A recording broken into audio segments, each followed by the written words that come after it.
So the very first chapter from your second semester syllabus is function. क्या रहता है function? Function क्या है? हे बघा इथे एक्स ऍक्सिस आहे आणि वाय ऍक्सिस आहे ॲज युजुअल. एक्स ला आपण एक्स ऍक्सिस वरच का घेतो आणि वाय ला वाय ऍक्सिस वरच का?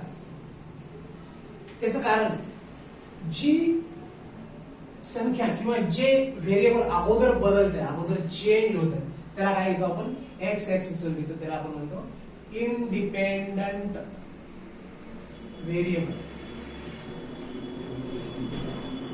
इंडिपेंडंट व्हेरिएबल जसं टाइम जो आहे टाइमला आपण रोखू शकतो का? नाही, ऑटोमॅटिक तो चेंज होत राहणारच. ठीक आहे. आणि वाय जे आहे ते ह्या एक्स ऍक्सिस वर डिपेंड आहे. म्हणजेच वाय ऍक्सिस वर काय लिहितो आपण? Dependent variable.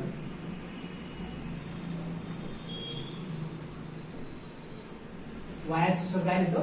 Dependent variable. म्हणजे अगोदर कोण चेंज होणार आहे? एक्स चेंज आणि नंतर वाय चेंज होणार आहे. म्हणजे वाय वर एक्स डिपेंड आहे का एक्स वर वाय डिपेंड आहे? एक्स वरती वाय डिपेंड आहे की नाही. म्हणून हा काय इंडिपेंडंट आहे, तो कोणावर डिपेंड नाही. एक्स ऍक्सिस वरचं जे काही आपण व्हेरिएबल घेतो किंवा हॉरिझॉन्टल ऍक्सिस वर जे काही व्हेरिएबल घेतो आपण ते काय असतं? इंडिपेंडंट व्हेरिएबल असतं. ठीक आहे. आणि वाय ऍक्सिस वर जे घेतो आपण ते असतं डिपेंडंट व्हेरिएबल. म्हणजे वाय हे कुणाचं फंक्शन आहे? एक्सचं फंक्शन. म्हणजे अगोदर एक्स चेंज होईल आणि त्याच्यानंतर वाय चेंज. तुम्ही क्रिकेट बघता सर्व लोक, बरोबर? क्रिकेट मध्ये इकडे ओव्हर्स असतात एक्स ऍक्सिस वर आणि इकडे काय असतात? रन्स असतात किंवा विकेट्स असतात. ठीक आहे. म्हणजे पहिल्या ओव्हर मध्ये किती रन निघाले, दुसऱ्या ओव्हर मध्ये किती रन निघाले, तिसऱ्या ओव्हर मध्ये जास्त रन निघाले, मग त्याचा ग्राफ तयार. बरोबर. मग अगोदर बॉल पडतो का अगोदर रन निघतात? आता वाईड बॉल आणि नो बॉल नाही असं काही धरलं आपण. आता वाईड बॉल किंवा नो बॉल जरी टाकला तरी बॉल तर टाकावाच लागतो. बरोबर. म्हणजे ओव्हर टाकावीच लागते आपण. ठीक आहे. अगोदर ओव्हर टाकतो आपण, बॉलिंग करतो आणि त्याच्यानंतर काय भेटतात? रन्स भेटतात. मग रन्स हे फंक्शन आहे कुणाचं? ओव्हर्स किंवा बॉल्स. ठीक आहे. म्हणजे एक्स ऍक्सिस वर नेहमी अगोदर चेंज होणारी जे व्हेरिएबल आहे त्याला आपण नेहमी एक्स ऍक्सिस वर घ्यायचं आणि वाय ऍक्सिस वर काय घ्यायचं? जे एक्स ऍक्सिस वरचं व्हेरिएबल वर डिपेंड आहे त्याला आपण काय घेतो? वाय ऍक्सिस वर. तुम्ही जर हा ग्राफ असा काढला, हा इकडे वाय आणि इकडे एक्स, तेही बरोबर आहे. पण त्यावेळेस तुम्हाला काय म्हणायला लागेल? Y x is the function of Y असं म्हणाल. आता अगोदर कोण चेंज व्हायला लागले? वाय चेंज व्हायला लागले आणि त्याच्यावर डिपेंड कोण आहे? एक्स.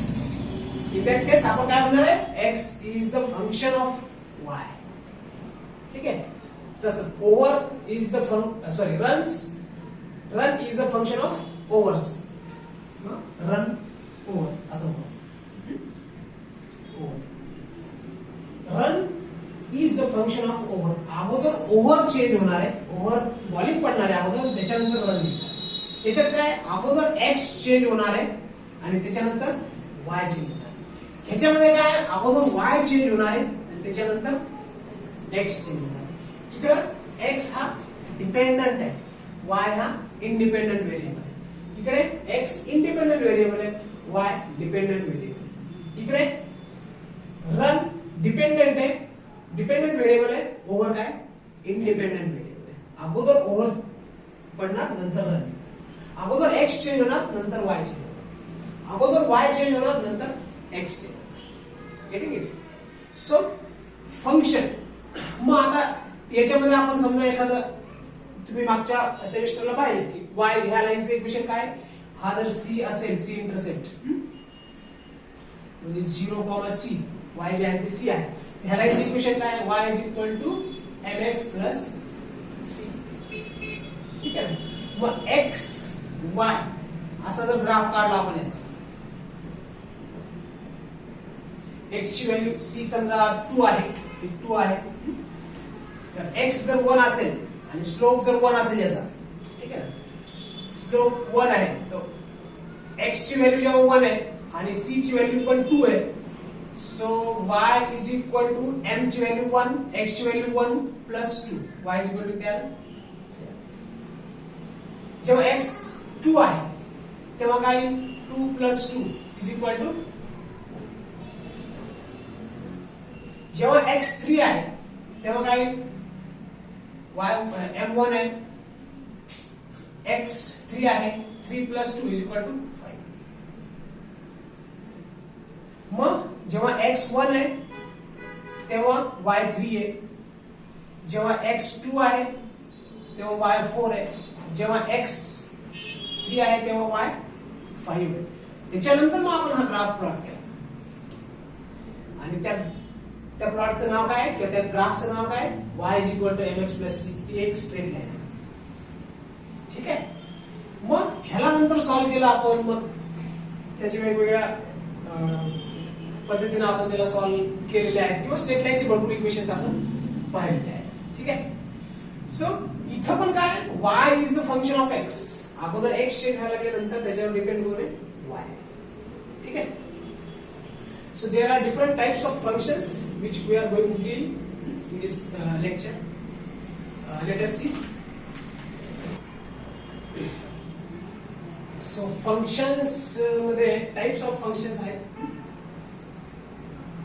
पहिलं जर पाहिलं आपण तर algebraic function, नंतर logarithmic, exponential, explicit, implicit, inverse function, then even and odd function, parametric function, polynomial, transcendental function ते द्वारे, आणि 11th पिरियडिक फंक्शन किंवा त्याला आपण सर्क्युलर फंक्शन असे म्हणू शकतो. ठीक आहे. So these are some types of functions which we are going to study. एवढे सर्व लागणार नाही आहेत आपल्याला, याच्यातले मॅक्सिमम 7-8 लागतील किंवा जास्त काही हे नाहीये की सर्वच आपल्याला माहिती असणं गरजेचं आहेच, बरोबर आहे, पण प्रत्येक फंक्शन लागेलच असं नाहीये. पण जसं जसं तुम्हाला ह्या प्रत्येक फंक्शन कुठं कुठं जिथे लागणार आहे त्यावेळेस मी पर्टिक्युलरली तिथे काय म्हणजे त्या फंक्शनचा नेमका ग्राफ कसा असतो ते मी सांगेन किंवा त्या फंक्शनला कसं एक्सप्रेस करतात ते मी सांगेन. त्याच्यापैकी काही मी आता लगेच तुम्हाला सांगून देतो आणि जे जे फंक्शन्स तुम्हाला पुढे लागणार आहेत त्यावेळेस येतील तसं मी ते सांगायचं. ठीक आहे. सो पहिलं काय अल्जेब्राइक फंक्शन. आता y is equal to 3x plus 5 हे झालं अल्जेब्राइक फंक्शन. याचा ग्राफ कसा आहे जसं आत्ताच आपण पाहिला, हे काय y is equal to mx plus c, याचा काहीतरी असा ग्राफ. इकडे x, इकडे y is the function of x. ठीक आहे. हे झालं आपलं अल्जेब्राइक फंक्शन. त्यानंतर लॉगॅरिथमिक फंक्शन कसं असतं ते सांगतो मी तुम्हाला. y is equal to log x, y is equal to काय log x आहे. ठीक आहे. मग याचा ग्राफ कसा आहे, आता x ची व्हॅल्यू समजा आपण इथे ठेवली, x आणि y च्या व्हॅल्यू चेंज करू, x y, x ची व्हॅल्यू समजा 1 आहे, y किती आहे 0. x ची व्हॅल्यू समजा 10 आहे, y किती आहे 1 आहे. x ची व्हॅल्यू 100 आहे, y किती आहे 2 आहे. x ची व्हॅल्यू 1000 आहे, y किती आहे 3 आहे. ठीक आहे. तर ह्या ज्या व्हॅल्यूज आहेत त्या अशा चेंज होतात. So y is equal to log x. याचा ग्राफ कसा असेल, x ची व्हॅल्यू 1 तेव्हा y ची व्हॅल्यू किती आहे 0. x ची व्हॅल्यू 10 आहे तेव्हा y ची व्हॅल्यू किती आहे 1 आहे. x ची व्हॅल्यू जेव्हा 100 आहे म्हणजे इथं कुठे तरी तेव्हा y ची व्हॅल्यू किती फक्त 2 आहे. म्हणजे हा ग्राफ असा आहे.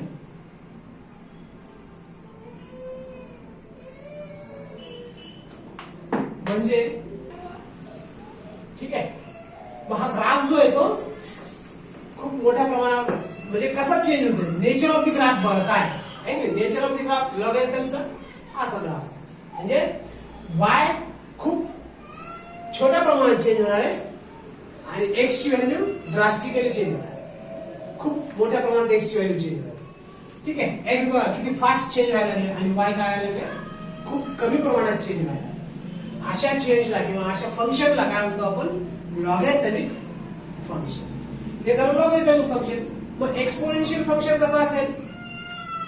एक्सपोनेन्शियल फंक्शन मध्ये x जे ते थोडंसं चेंज होणार आणि y मात्र काय होणार ड्रास्टिकली चेंज होणार. म्हणून y is equal to e raised to x किंवा y is equal to a raised to x किंवा y is equal to म्हणजे एक्सपोनेन्शियल फॉर्म मध्ये ते y जो आहे तो चेंज होणार आहे. इथं लॉगॅरिथमिक फॉर्म मध्ये y चेंज होणार आहे. y ची व्हॅल्यू खूप स्लो चेंज होणार आहे. इथे x ची व्हॅल्यू खूप स्लो चेंज होणार आहे. ठीक आहे. सो हे टाइप्स ऑफ फंक्शन्स म्हणजे त्याचे ग्राफ्स कसे आहेत हे दाखवण्यासाठी मी तुम्हाला एक दोन एक्झाम्पल्स सांगितलेले आहेत. ठीक आहे. एक्सपोनेन्शियल झालं, explicit function, implicit function, inverse function, even and odd function. ठीक आहे. आता चौथं जे एक्झाम्पल आहे, आता मी डायरेक्ट तुम्हाला एक्सप्रेशनच्या फॉर्म मध्ये ते लिहून दाखवतो की हे एक्सप्लिसिट फंक्शन किंवा इम्प्लिसिट फंक्शन म्हणजे नेमकं कसं आहे. ठीक आहे. सो त्याच्यानंतर काय एक्सप्लिसिट फंक्शन. ठीक आहे. एक्सप्लिसिट फंक्शन म्हणजे काय की y is the function of x किंवा x is the function of y. म्हणजे y ला एक्सप्लिसिटली x च्या फॉर्म मध्ये आपण रिप्रेझेंट करू शकतो किंवा x ला आपण एक्सप्लिसिटली y च्या फॉर्म मध्ये रिप्रेझेंट करू शकतो. एक्सक्लुझिव्ह असं म्हणत नाही का फक्त तसं y is the function of x और x is the function of y. हे काय आहेत एक्सप्लिसिट फंक्शन्स आहेत. ठीक आहे. त्याच्यानंतर इम्प्लिसिट फंक्शन म्हणजे काय हे फार महत्वाचं आहे. इम्प्लिसिट फंक्शन म्हणजे आता फॉर एक्झाम्पल हे इक्वेशन आहे x square minus xy plus y square is equal to 1 समजा हे इक्वेशन. तर आपण याला कितीही प्रयत्न केला तरी सेपरेट x ची टर्म एका लेफ्ट हँड साइडला आणि राईट हँड साइड मध्ये y ची टर्म असं करू शकत नाही. म्हणजे काय येणार आहे x equal to function of x y तरी येणारच आहे. म्हणजे राईट हँड साइडला आणि लेफ्ट हँड साइडला सेपरेट आपण नाही करू शकत. जसं y इज इक्वल टू याच्यामध्ये y is equal to mx plus c केलं होतं. ठीक आहे. किंवा x square plus y square is equal to 1 y square is equal to 1 minus x square असं लिहू शकतो आपण. y ला कम्प्लिटली x च्या फॉर्म मध्ये किंवा x ला कम्प्लिटली y च्या फॉर्म मध्ये किंवा y ला कम्प्लिटली x च्या फॉर्म मध्ये असं एक्सप्रेस करू शकतो. त्याला तर आपण एक्सप्लिसिट फंक्शन म्हणतोच. पण इम्प्लिसिट फंक्शन मध्ये असं सेपरेट y ला म्हणजे y च्या टर्म सगळे लेफ्ट हँड साइडला आणि राईट हँड साइडला सगळे x च्या टर्म असं आपण करू शकत नाही. म्हणजे राईट हँड साइडला x आणि y येणारच, दोन्ही टर्म येणारच आणि लेफ्ट हँड साइडला जरी एक टर्म आली तरी राईट हँड साइडला काय येणार आहे x आणि y या दोन्ही टर्म येणार. इथंच बघा तुम्ही x square is equal to काय येईल xy minus y square plus 1. म्हणजे लेफ्ट हँड साइडला प्लस फक्त x आहे पण राईट हँड साइडला y पण आहे आणि x पण आहे, कॉन्स्टंट आहे. ठीक आहे. म्हणजे इम्प्लाय झाले दोन्ही पण x आणि y हे दोन्ही इम्प्लाय झाले राईट हँड साइड. ठीक आहे. त्याच्यामुळे आपण ह्याला असं म्हणू शकतो एक्सप्लिसिट फंक्शन आणि इम्प्लिसिट फंक्शन याच्यात फरक कळला. एक्सप्लिसिट म्हणजे y is expressed in x और x can be expressed completely in terms of y. पण इम्प्लिसिट मध्ये आपण तसं करू शकत नाही. ठीक आहे. सो इनव्हर्स फंक्शन आता हेच घेऊया आपण y is equal to f of x. f चा इंडेक्स काय सध्या याला जर मी इकडे घेऊन आलो f inverse y is equal to x असं म्हणता येईल. This is nothing but inverse function. ठीक आहे. इव्हन फंक्शन, इव्हन फंक्शन म्हणजे काय when f of minus x is equal to f of x येत असेल तर त्याला आपण इव्हन फंक्शन म्हणतो आणि f of minus x is equal to minus of f of x जर येत असेल त्याला काय म्हणतो आपण ऑड फंक्शन म्हणतो. Even and odd function, even and odd function. तर एफ ऑफ मायनस एक्स असेल आणि त्याची जर आन्सर एफ ऑफ एक्स येत असेल तर तेव्हा काय म्हणतो आपण इवन फंक्शन. आणि f of minus x equal to minus f of x जर येत असेल तर त्या फंक्शनला काय म्हणतो आपण ऑड फंक्शन. म्हणजे एक्सच्या ठिकाणी मायनस एक्स ची व्हॅल्यू काढायची. ठीक आहे, त्या फंक्शनची. ठीक आहे. So these are little bit functions.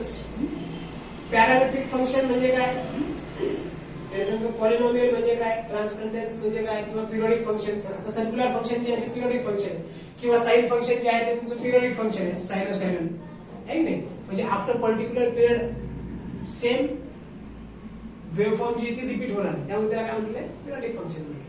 ठीक आहे. पॅरामेट्रिक, पॉलिनॉमियल, ट्रान्सकंडन्स, पिरियडिक हे जसजसे येतील तसतसे मी तुम्हाला एक्सप्लेन करेन. Next parametric function. ठीक आहे. पॅरामेट्रिक फंक्शन मध्ये काय असतं, x is represented in the form of T as well as y can also be represented in the form of t. म्हणजे x is the function of t as well as y is also the function of t. Then we can say that the function is a parametric function. म्हणजे दोन वेगळ्या parameter मध्ये फंक्शनला represent करणं.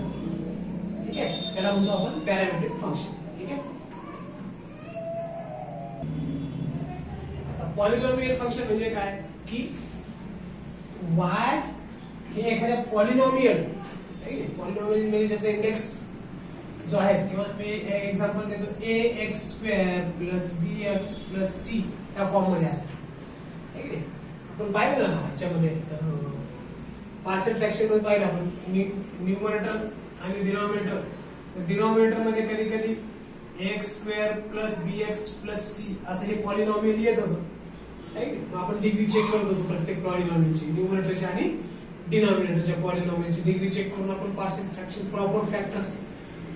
Proper fractions आहेत का नाही ते सांगत होतो. बरोबर. तसं y is equal to ax² plus bx plus c हे काय पॉलिनॉमियल आहे. ठीक आहे. म्हणजे y ला एका पॉलिनॉमियलच्या फॉर्म मध्ये एक्सप्रेस करणे. ठीक आहे. That function is called as polynomial function. ठीक आहे. देन नेक्स्ट फंक्शन आहे ट्रान्सेंडेंटल फंक्शन. असं function which is not polynomial but it may be logarithmic, trigonometric और exponential. Such function is called as transcendental function. ठीक आहे. आता trigonometric function म्हणजे exponential तर पाहिलं तुम्ही, एक्सपोनेंशियल पाहिलं, लॉगॅरिथमिक पाहिलं. ट्रिग्नोमेट्रिक म्हणजे त्याच्यामध्ये साइन आहे, कॉस आहे आणि टॅन आहे. y is equal to sin x, y is equal to cos x, y is equal to tan x आणि त्याचे तीन इन्व्हर्सेस. ते काय झाले ट्रिग्नोमेट्रिक फंक्शन झाले. ठीक आहे. असं फंक्शन्सला आपण बऱ्याच वेगवेगळ्या टाइप मध्ये डिफाइन करू शकतो, वेगवेगळे फंक्शन्स सांगू शकतो. ठीक आहे. मेनली जे आहेत ते हे 11 मी तुम्हाला सांगितले. म्हणजे सर्वात शेवटचे जे आहे ते पिरियडिक फंक्शन आहे.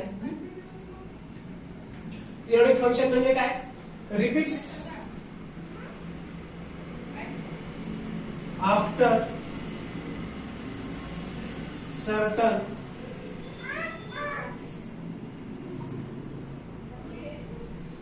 time, repeats after certain time. म्हणजे सर्क्युलर फंक्शन, एक सायकल कंप्लीट झाली, नंतर दुसरी सायकल, नंतर आफ्टर पर्टिक्युलर टाइम इंटरवल तेच फंक्शन काय होणार आहे, रिपीट होणार आहे. किंवा तुमचं ट्रिग्नोमेट्रिक सायनोसॉइडल फंक्शन झालं. ठीक आहे. कोसाइन फंक्शन झालं. ठीक आहे. हे काय आहेत, after every particular period the function repeats itself, that is called as periodic function. ठीक आहे.